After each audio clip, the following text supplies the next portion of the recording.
Ladies and gentlemen, I would like to express my sincere thanks and gratitude to conference chairs, Professor P.R. Datta, Director of Research, BGRF UK, and Mr. Nityananda Chakraborty, President Sree Sree Geetasangha, Bangladesh, and other committee members for selecting me as one of the keynote speakers of session 2. Dear respected participants, I welcome you all to my paper presentations on analysis of the basic concepts of Hinduism, spirituality, and Hindu philosophy.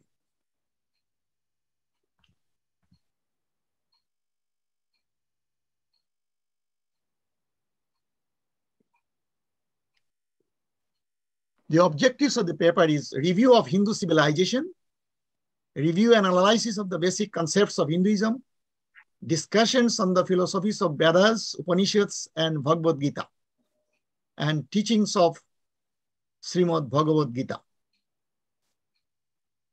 Ladies and gentlemen, first part of my presentation is the Hindu civilization. Hindus value civilization. The Hindus value civilization was the earliest known urban culture of the Indian subcontinent, one of the world's 3 earliest civilizations, along with Mesopotamia and ancient Egypt. But the other civilizations are almost dead. Very vibrant civilization is still our Indus Valley civilization or Indian civilization. Then we have another called this Indo-Aryan civilization, which by research, we found that Aryans came from Iran and other Middle Eastern countries and Europe. But now the present theory again says that no, those Aryans are Indians itself, indigenous Indians, and they all are from North India, even Kashmir and other parts of India. And they even migrated out of India. They have gone from India to Malaysia, to Indonesia, to all these Southeast Asian countries. It was a big civilization.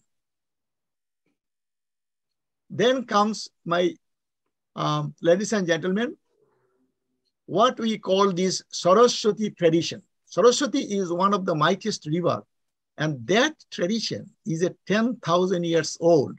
Even in Rig Veda, you can see all the mantras, Rig Veda's mantras about rivers, that Ganga, Yamuna, Saraswati, Sindhu, all those are used. So that means that civilization was during Vedic period, 10,000 years ago. So this mighty Saraswati river, starting from Himalayas, all the way to Allahabad to Pakistan, and then it merges with Sindh, then to the Arabian Sea. So those areas were highly developed. That was our civilization. So in details, it is given in my paper. So the next part is the basic concepts of Hinduism. Who are Hindus? That is a confusion even in our Hindu youngsters. Why I am called Hindu and what are my basic properties? Hinduism is also known as Sanatana Dharma, means eternal or everlasting religion. We say all people by birth are Hindus, since Hindus believe in supreme God Brahman, who lives in all living entities as Paramatman. The idea of reincarnation is a basic Hindu concept. Gita explains how Supreme Lord Vishnu again and again descends to this earth and becomes reincarnated as a human form avatar to protect innocent people against the evil forces and re-establish dharma. So I will be giving you a lot of Gita's reference in my speech. So ladies and gentlemen, when we say Hindus, the core beliefs of Hindus are, Hindus believe truth is eternal, Supreme Brahman is the truth and reality, Vedas are the ultimate authority, birth follows death and rebirth or moksha based on karma, souls are immortal, Brahma and Hindu Trinity, Brahma, Vishnu, Maheshwar, and the other unmanifested Supreme Godhead, Paramatma lives in all living entities as self. Purpose of life is liberation from birth, death, rebirth cycle. Whoever believes all those, he is a Hindu. Hindu Trinity. Now question comes when we say that, yes, we pray to many gods and goddesses. Where those form of god and goddesses come from?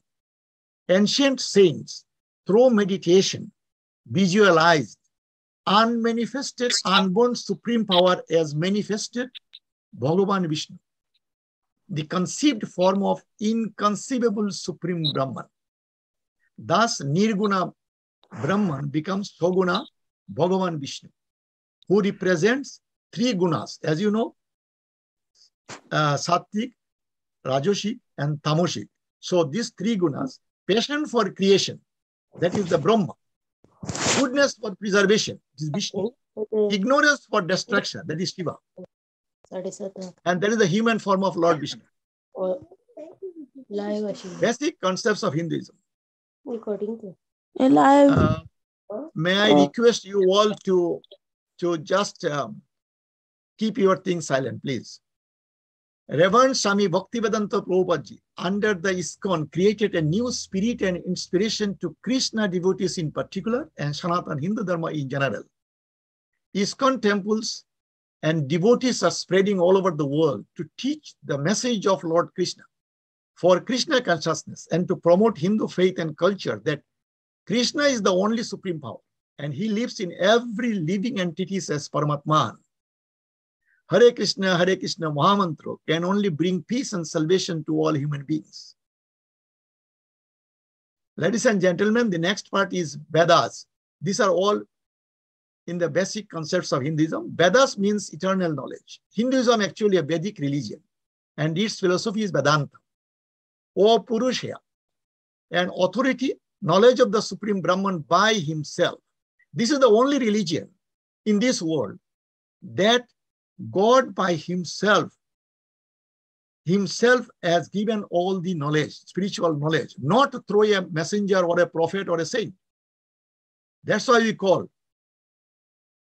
O Vedabhya Akilam Jagat Nirmane. It means God created the whole universe out of the knowledge of Vedas. That means the knowledge of Vedas existed even before the universe was created.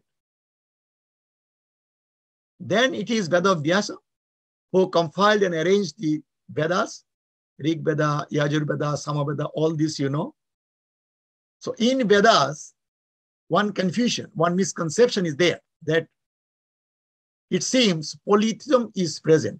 Mantras are addressed to gods and goddesses. But actually, if you see indeed that gods at times sublimate into one universal God of the universe. Thus, polytheism merges to monotheistic view of the Supreme God. So again, all the god and goddesses are merges to one God. Max Muller, a German reputed philosopher, designated this belief as henotheism. Ekam sat vipra bahuda vadanti. Sri Ramakrishna said, there is but one God. Though endless are his names and aspects in which he may be worshipped, there are many paths to reach the same truth. Then comes the Upanishads. Upanishads are nothing but again the last part of Vedas.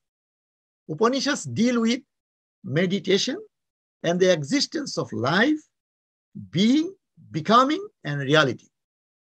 The Vedanta philosophy narrates differing relationships between Atma and Paramatma.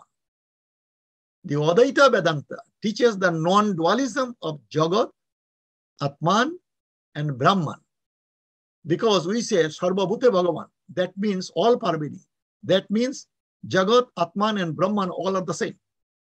The Advaita Vedanta refers to the idea that Brahman alone being pure consciousness is ultimately real. And the phenomenal transient world is an illusory appearance of Maya, of Brahman and the true self. That means our Supreme God is only the real, the rest, all things are nothing but Maya. The Vishishta Advaita Vedanta finds Atman and Brahman are both different and non-different. The Dvaita Vedanta finds dualism of Atman and Brahman. The self exists equally in all, but all do not exist equally in it. That is what Gita says, that Lord Krishna or Godhead exists in all entities as Paramatman. But that doesn't mean that our all individual souls are present in his super soul. That is what it says. Then, ladies and gentlemen, we have two souls. One is called conditioned soul, another one is liberated soul. 99% people are having conditioned soul in this world. Why? Because we make defects. That is, the conditioned soul makes mistakes. Conditioned souls is under the influence of illusion, maya, cheating propensity, because of ego, pride, deception, greediness, because of that. And we have uncontrolled desires.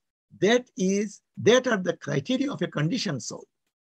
And what is liberated soul? Liberated soul doesn't have any impurities. It is free from all imperfections and from birth-death cycles.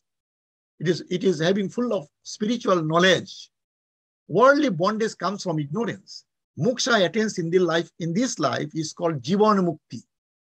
The transcendental intuition that gives the realization of his oneness with the Supreme gives him also the realization of the same God in all beings. The second form of liberation is called Vidya Mukti, or freedom after death.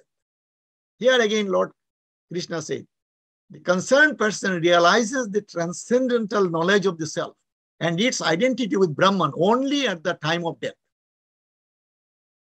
Attaining moksha means attaining immortality. That doesn't mean that our soul will remain immortal forever. It's not like that. It means the realization of his oneness with God again means the true self merges with the Supreme and hence immortality.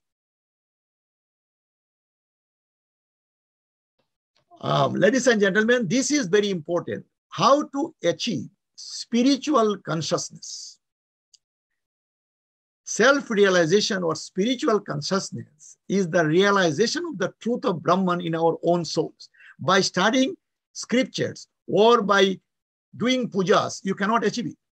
For that, there are specific 3 steps. Hearing, Sravan. Reflection, Manan. Meditation, Dhyan. Sravan. Where from?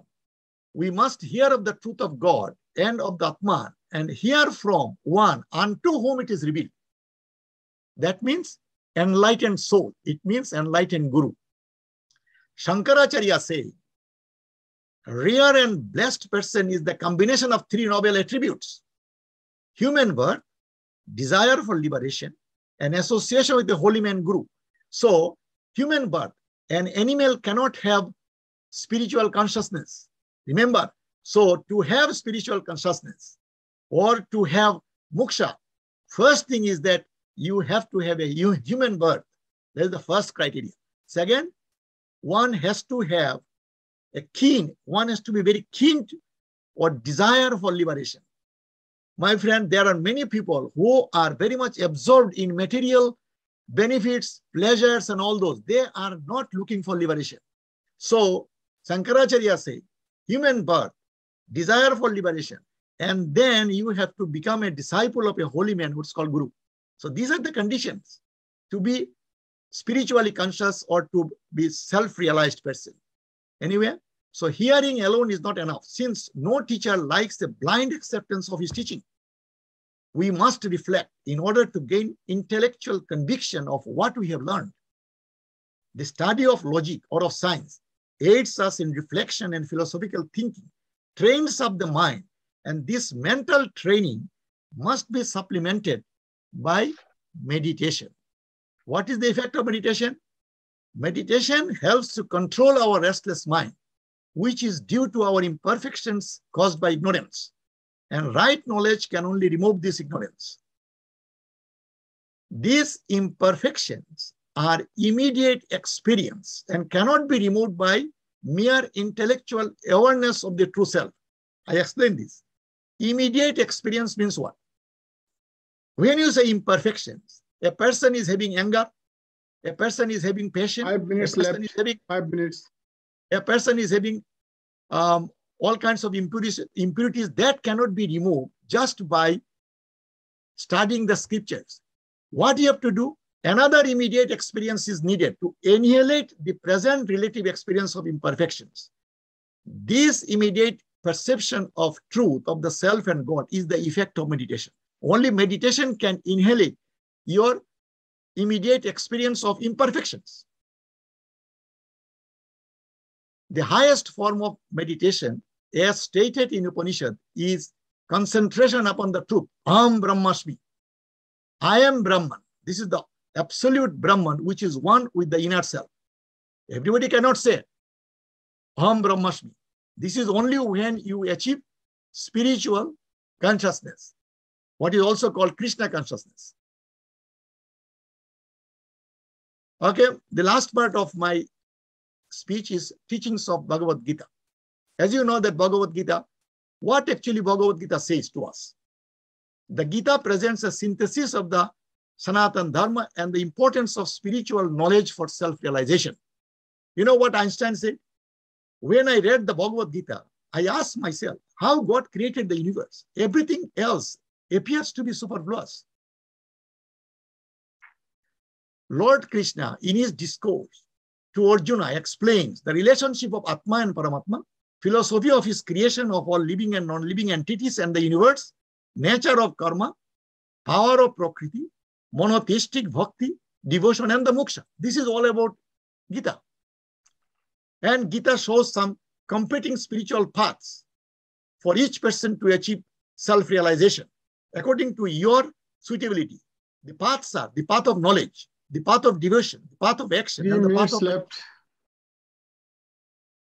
In Gita, you find that chapter 2 is an overview of the remaining chapters, most important, which explains Hindu faith of rebirth, worldly family life, samsara, nature of Jivatma and Paramatma, and the forms of yugas, the nature of self-knowledge, divinity within, and all those.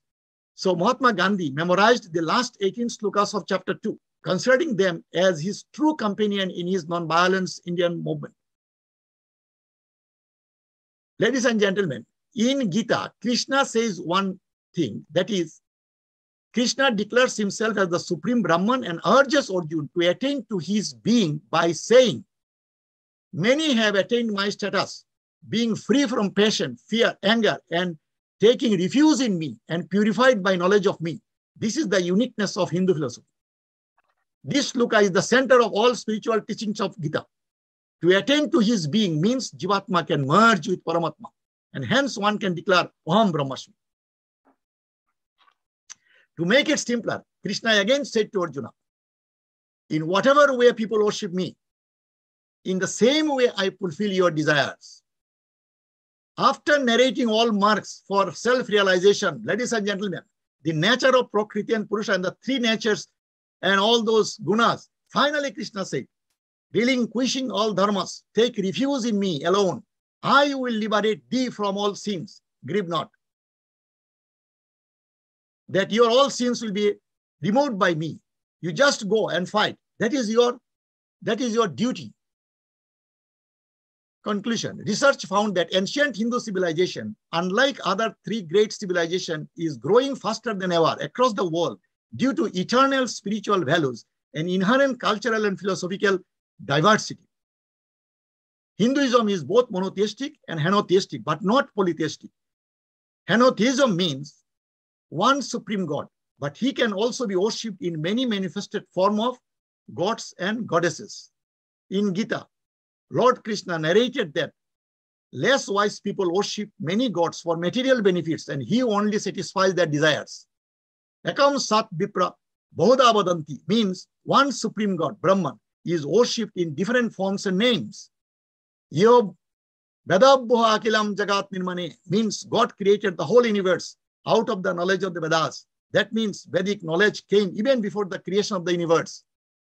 To achieve spiritual consciousness, one must first hear the truth of God and of the Atman from a self-realized guru and learn to reflect in order to gain intellectual conviction. of what is learned and meditate for the perception of the truth of knowledge and the Brahman. I'm finished. Thank you. Thank you. Thank you very much. Thank you for your very much, Professor Palit. Very nice presentation. Now the session is open for Q&A. Feel free to ask your question and queries to Professor Palit. Anyone, please?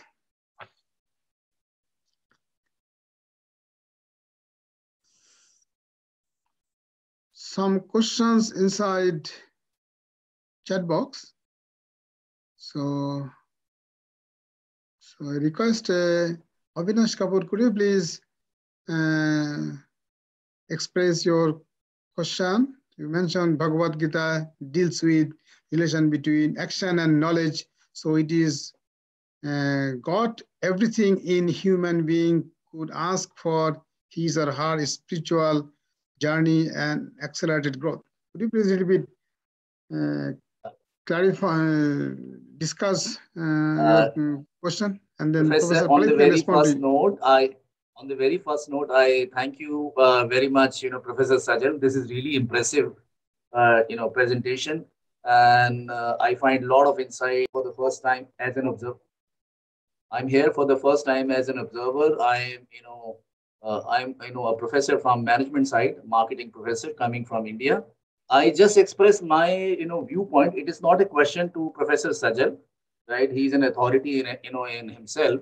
So I was just trying to add value to the discussion wherein, I shared my understanding that, ultimately Bhagavad Gita, it conveys every aspect. I mean, it gives you a path for not only for living in harmony, but also to, try and attain the liberation. And, I mean, that's the sanskara that we more understand how to improvise your spiritual, life and grow in this spiritual life. So that is all my, all from my side. Professor Sajal and everyone, thank you so very much. This is really wonderful. You are most welcome. You are welcome. Thank you. Okay, thank you, Professor Avinash Kapoor, for your questions. Are there anything to ask Professor Palit? Any further query or question from anyone? Feel free to ask him. We have 1 minute time for him. The last question, feel free to ask him.